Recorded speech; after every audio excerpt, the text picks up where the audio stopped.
Good evening students, welcome to my YouTube channel that is magical nursing education. आज मैं आपके लिए कुछ और टॉपिक्स लेके आई हूँ इजी वे में। अगर आप चाहते हो कि मैं आपके लिए ऐसे टॉपिक्स लेके आऊँ तो मेरे चैनल को सब्सक्राइब करो, लाइक करो और ज़्यादा से ज़्यादा शेयर। ये इंपॉर्टेंट है सोर्सेज। उसके बाद next one is your type of the research. अब एक चीज़ मैंने इसके ऊपर डिस्कस करनी है कि अभी जो न्यू रिसर्च की बुक चल रही है उसमें जो टाइप ऑफ रिसर्च है उसमें कुछ डिजाइन्स भी डाल दिए हैं। जब आप डिजाइन्स पढ़ोगे और आप टाइप ऑफ रिसर्च पढ़ोगे, बोथ आर द सेम। ठीक है, उसमें जैसे केस स्टडीज डाली हुई हैं, नॉन एक्सपेरिमेंटल रिसर्च टाइप डाला है, एक्सपेरिमेंटल डाला है, डिस्क्रिप्टिव डाला है। ठीक है, तो आपको अगर आप उन सबको आप नहीं पढ़ सकते हैं, अगर आपको वो टफ लगता है, तो आप ये 4 अगर आप टाइप्स भी लिखोगे तो वो इनफ है आपके लिए।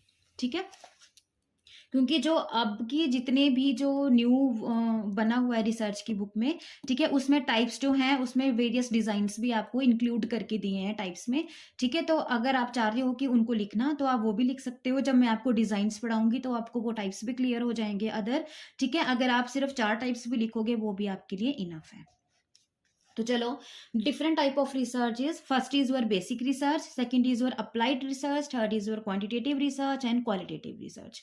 मेनली जो इंपॉर्टेंट जो है for the BSc nursing students के लिए that is quantitative and qualitative, and for the master students के लिए बोथ 4 आर द इंपॉर्टेंट। ठीक है, बेसिक भी, अप्लाइड भी, क्वांटिटेटिव भी एंड क्वालिटेटिव भी। ठीक है, ये जो मेरी ये है जो मैं आपको टॉपिक्स पढ़ा रही हूँ, जो मैं नोट्स दे रही हूँ, they are enough, also enough for the master students. ठीक है, तो चलो बेसिक रिसर्च हम पढ़ते हैं। इट इज़ ऑल्सो, जो बेसिक रिसर्च होता है इसको हम फंडामेंटल रिसर्च भी बोलते हैं और इसको हम प्योर रिसर्च भी बोलते हैं। It is performed without a specific purpose in the mind. It is used to generate or expand the theories that describe the phenomena. Phenomena का मतलब होता है situation. मानो मैं आपको एक एग्जांपल दे रही हूँ। The researcher perform in-depth study to understand the process of adaptation to the stress or rural people. जैसे इसमें स्टडी का मतलब है, रिसर्चर है, उसने क्या देखना है, उसने ये अंडरस्टैंड करना है कि जो रूरल पीपल हैं, जो रूरल एरिया में रह रहे हैं, वो अपने स्ट्रेस को कैसे अडेप्टेशन करते हैं। जो हमारा डेली स्ट्रेस होता है, मानो उनकी जॉब का स्ट्रेस है, उनके घर का स्ट्रेस है, उनकी फाइनेंशियल स्ट्रेस है, उस स्ट्रेस को वो अपनी लाइफ में कैसे अडॉप्ट करते हैं, उसके साथ वो कैसे रह रहे हैं, उस चीज़ को उसने क्या करना है, उसके ऊपर उसने स्टडी करनी है। ये आपका क्या है, स्टडी है। तो जो बेसिक रिसर्च होती है ये वो रिसर्च होती है जिसमें क्या होता है, माइंड में कोई पर्पस नहीं होता, हमने कोई रिजल्ट इवेलुएट नहीं करना होता है, कोई ऐसी चीज हमने अप्लाई नहीं करनी होती है। सिंपल हमने क्या करना, उसमें गए, उस सिचुएशन में गए, आपने उन लोगों को देखा, उनके एक्सपीरियंस को ऑब्जर्व किया और आपने उसके ऊपर एक थ्योरी बना दी कि हाँ भाई, इस एरिया के लोगों को ये स्ट्रेस है और वो अपने स्ट्रेस को इस तरीके से अडॉप्ट करते हैं और इस तरीके से वो रह रहे हैं। That is your basic research. Simple research है, प्योर रिसर्च है। प्योर का मतलब है कोई चेंज हमने नहीं किया, जैसी भी सिचुएशन है, जैसे भी फिनोमिनान है, आपने उसको वैसे ही डिस्क्राइब करना है विदाउट एनी चेंज। तो that is your basic research. ठीक है, इसलिए हम इसको फंडामेंटल एंड प्योर रिसर्च बोलते हैं, क्योंकि इसमें क्या होता है, without any specific purpose in mind हम इसको परफॉर्म करते हैं। और इसमें हम क्या करते हैं, सिर्फ अपने थ्योरी को जनरेट करते हैं, अपने नॉलेज को हम जनरेट करते हैं। ठीक है, और उस सिचुएशन को हम सिंपली डिस्क्राइब करते हैं, इसमें हम सिचुएशन में कोई चेंज नहीं लाते। एग्जाम्पल मैंने आपको बता दिया कि कोई भी रिसर्चर है, उसने क्या स्टडी की कि उसने एक रूरल एरिया में वो चला गया, वहां पे उसने लोगों का स्ट्रेस देखा और उसने देखा कि उस स्ट्रेस को वो कैसे अडॉप्ट कर रहे हैं, उस चीज को उसने एक्सपीरियंस किया और उसके बारे में उसने लिख दिया। That is your basic research की कोई चेंज हमने किसी भी चीज को नहीं किया, जैसी उनकी सिचुएशन थी हमने उसको वैसे ही डिस्क्राइब किया। तो अब ये जो बेसिक रिसर्च है इसको हम कैसे कैरिड आउट करते हैं, देखो, मेन गैदर, पहले हम क्या करेंगे, इन्फॉर्मेशन को गैदर करेंगे और उस इन्फॉर्मेशन को हम जनरेट करेंगे। ठीक है, दूसरा इसने क्या किया, अपने बॉडी ऑफ नॉलेज को इंक्रीज किया किसी भी चीज को स्टडी करके। उसके बाद ये जो बेसिक स्टडी है ये सिर्फ क्या करती है, एडवांसिंग नॉलेज को फोकस करती है। एडवांसिंग नॉलेज का मतलब है कि सिर्फ ये अपने नॉलेज को बढ़ाएगी, इसमें कोई भी हम प्रॉब्लम को सॉल्व नहीं करते हैं। अब देखो, जैसे उसको स्ट्रेस है, स्ट्रेस उसने कैसे अडॉप्ट किया, आपने ये तो देख लिया, आपने आपने इसको देख के अपना नॉलेज भी बढ़ा दिया कि भाई इस जगह के लोग जो हैं वो अपने स्ट्रेस से इस तरीके से अडॉप्ट कर रहे हैं, इस तरीके से वो लाइव कर रहे हैं, बट आपने उनकी प्रॉब्लम को तो नहीं सॉल्व किया ना, उसकी स्ट्रेस को तो नहीं ना सॉल्व किया। तो जो स्ट्रेस को सॉल्व करता है, जो प्रॉब्लम को सॉल्व करे, that is your applied research. But जिसमें हम प्रॉब्लम को सॉल्व नहीं करते हैं, सिर्फ हमने प्रॉब्लम के बारे में क्या क्या नॉलेज लिया, उस सिचुएशन के बारे में सिर्फ नॉलेज लिया कि बस हमें तो अपना नॉलेज इंक्रीज करना है, बाकी हमें कोई मतलब नहीं है, तो that is called as your basic research. ठीक है जी। अब नेक्स्ट वन आते हैं आपके पास applied research. Applied research is called as your also called as your non fundamental research. ठीक है, it is a study that have the functional purpose. इसमें क्या होता है, माइंड में कुछ ऐसा स्पेसिफिक पर्पस होता है, तब हम अप्लाइड रिसर्च करते हैं। इसमें हमारे माइंड में कोई स्पेसिफिक पर्पस नहीं होता, इसलिए हम इसको बेसिक रिसर्च बोलते हैं। ठीक है, जो बेसिक रिसर्च होता है इसमें हम सिर्फ अपने नॉलेज को इंक्रीज करेंगे, बट प्रॉब्लम को सॉल्व नहीं करेंगे।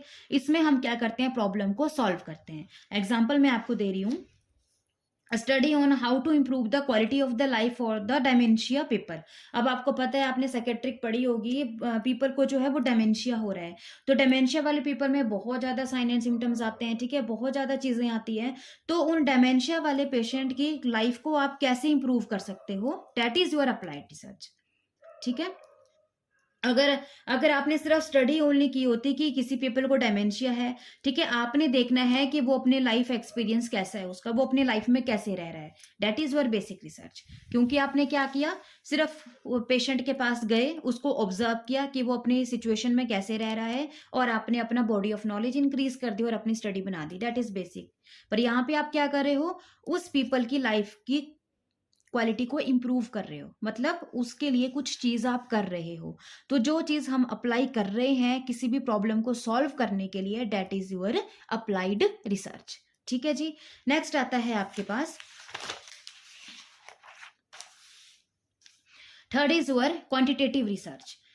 अब क्वांटिटेटिव रिसर्च क्या होता है, these are the research in which the data is collected in the numerical form and analysed by using the descriptive and inferential statistics. Descriptive और इन्फरेंशियल स्टैटिस्टिक्स मैं आपको तब पढ़ाऊंगी जब हम स्टैट पढ़ेंगे, बट यहाँ पे मैं आपको थोड़ा बहुत ओवरव्यू दे दूंगी। अब क्वांटिटेटिव रिसर्च वो होती है, एक ऐसी रिसर्च होती है जिसमें हम डाटा को कलेक्ट करते हैं न्यूमेरिकल फॉर्म में। मतलब अब देखो यहाँ पे मैंने आपके पास स्टडी ली है, a pre experimental study to assess the effectiveness of structure teaching programme on the knowledge regarding the CPR as per as BLS among the BSc nursing second year student. आपके पास स्टडी क्या है कि कोई भी student है, कोई भी कॉलेज है, वहां पे BSc नर्सिंग सेकेंड ईयर के आपने स्टूडेंट ले लिए। उन स्टूडेंट पे आपने क्या देखना है, पहले तो आपने नॉलेज देखना है किसका, CPR का। ठीक है, उसके बाद आपने क्या देखना है, इफेक्टिवनेस देखनी है स्ट्रक्चर टीचिंग प्रोग्राम की।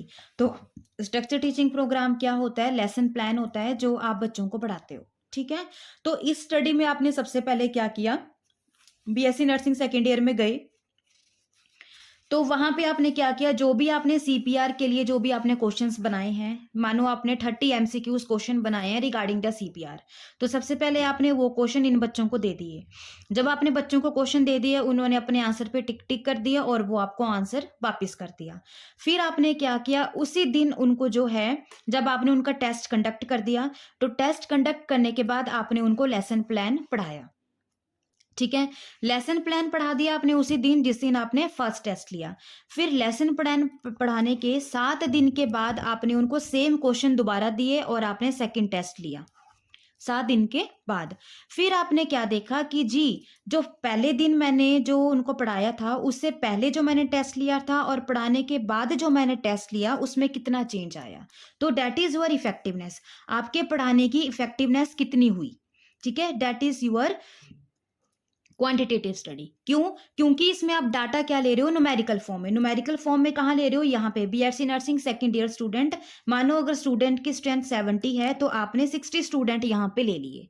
ठीक है, तो ये जो डाटा लिया वो आपने किस में लिया, न्यूमेरिकल फॉर्म में लिया, आपने 60 स्टूडेंट्स लिए, तो that is in numerical form. ठीक है, तो इसको हम क्वांटिटेटिव स्टडी बोलते हैं, जिसमें हम डाटा को न्यूमेरिकल फॉर्म में लेते हैं और एनालाइज करते हैं। उसके रिजल्ट को जो हम फाइंड आउट करेंगे, वो रिजल्ट फाइंड आउट करेंगे हम bye using the descriptive statistics और इन्फरेंशियल स्टैटिस्टिक्स। ठीक है, तो जो आपने डिस्क्रिप्टिव स्टैटिस्टिक्स में हम क्या करते हैं, जितना भी जो हमारा रिजल्ट है उसको हम समराइज करेंगे, चाहे वो हम ग्राफ की फॉर्म में करेंगे, चाहे वो हम टेबल की फॉर्म में करेंगे। ठीक है, bye using the calculations mean, mode, median and standard deviation. ठीक है जी। जो इन्फरेंशियल स्टैटिस्टिक्स बाद में आता है, जब आपने समराइज कर दिया उसके बाद हम क्या करेंगे, कंक्लूजन को ड्रॉ करेंगे। जो कंक्लूजन को निकालना होता है that is called as your inferential statistics. ठीक है जी।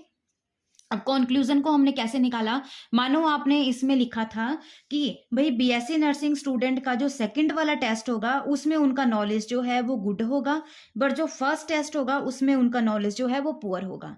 तो आपने इन्फ्लुएंशियल स्टैटिस्टिक्स में कंक्लूजन में ये देखा कि जो मैंने सोचा था कि वो रिजल्ट जो है वो सही निकला कि गलत निकला। ठीक है, तो that is your quantitative research. कि क्वांटिटेटिव रिसर्च वो होती है जिसमें हम डाटा को क्या करते हैं, न्यूमेरिकल फॉर्म में लेते हैं और उस डाटा को हम एनालाइज करेंगे डिस्क्रिप्टिव फॉर्म में और इन्फरेंशियल फॉर्म में। डिस्क्रिप्टिव फॉर्म में हम समराइज करेंगे और इन्फरेंशियल फॉर्म में हम जो है वो कंक्लूजन को ड्रॉ करेंगे। ठीक है जी। तो ये स्टडी मैंने आपको बता दी, एग्जांपल ऑफ डिस्क्रिप्टिव स्टडी, कि आपने एक प्री एक्सपेरिमेंटल स्टडी ली है जिसमें आपने क्या किया है, जो भी आपने एसटीपी दिया है, जो भी आपने लेसन प्लान पढ़ाया है, उसका आपने इफेक्टिवनेस को देखना है कि कितना इफेक्टिवनेस है मेरे पढ़ाने पे। ठीक है जी। नेक्स्ट आता है आपके पास, last is your qualitative study. ये इसके ऑपोजिट आ गया। ठीक है, क्वालिटेटिव स्टडी वो स्टडी होती है जिसमें हम किसी भी ह्यूमन बिहेवियर को बहुत ज्यादा डीपली जो है वो हम अंडरस्टैंड करते हैं। ठीक है, the data is collected in the descriptive form rather than the numerical form. इसमें हम डाटा को जो है वो न्यूमेरिकल फॉर्म में नहीं ले सकते। क्यों?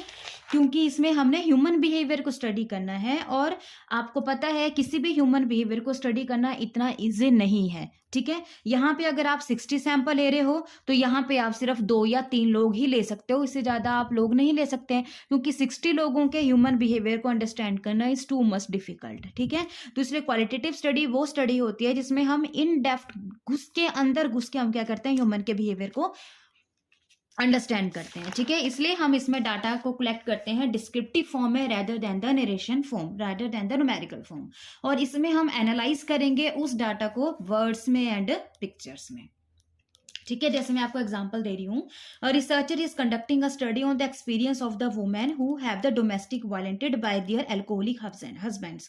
तो in this the researcher is not handling any numerical data, only collecting the descriptive verbalised by the study subject. इसमें उसने बोला है कि रिसर्चर ने स्टडी करना है उन वुमेन्स पे जिन वुमेन्स के जो हस्बैंड है वो अल्कोहल करके उनके ऊपर क्या कर रहे हैं, डोमेस्टिक वायलेंस कर रहे हैं। ठीक है, तो अब इतनी सारी वुमेन्स होंगी, उनका हमने एक्सपीरियंस देखना है। तो एक्सपीरियंस में तो आपके क्वेश्चनियर नहीं बनाओगे ना, इसमें हम क्या करेंगे, उन वुमेन्स को पकड़ेंगे, उनके पास बैठेंगे और उनका हम एक्सपीरियंस करेंगे, उनसे हम बातें बुतें करेंगे और जो भी हमने बात बूत की उसको आप क्या कर दोगे, एक डिस्क्रिप्टिव फॉर्म में लिख दोगे। ठीक है, तो that is your qualitative study. तो क्वालिटेटिव स्टडी में क्या होता है, हम ह्यूमन के नेचर को हम अंडरस्टैंड करते हैं। ठीक है, इसलिए हम बहुत ज्यादा न्यूमेरिकल फॉर्म में तो डाटा नहीं कलेक्ट कर सकते। ठीक है, इसलिए हम इसको डिस्क्रिप्टिव फॉर्म में ही रखते हैं और एनालाइज करते हैं उसको हम वर्ड्स या पिक्चर्स में। ठीक है, बट क्वांटिटेटिव में हम डिस्क्रिप्टिव फॉर्म में भी लेते हैं और हम उसको एनालाइज करते हैं डिस्क्रिप्टिव एंड इन्फरेंशियल फॉर्म में। तो द रिसर्च।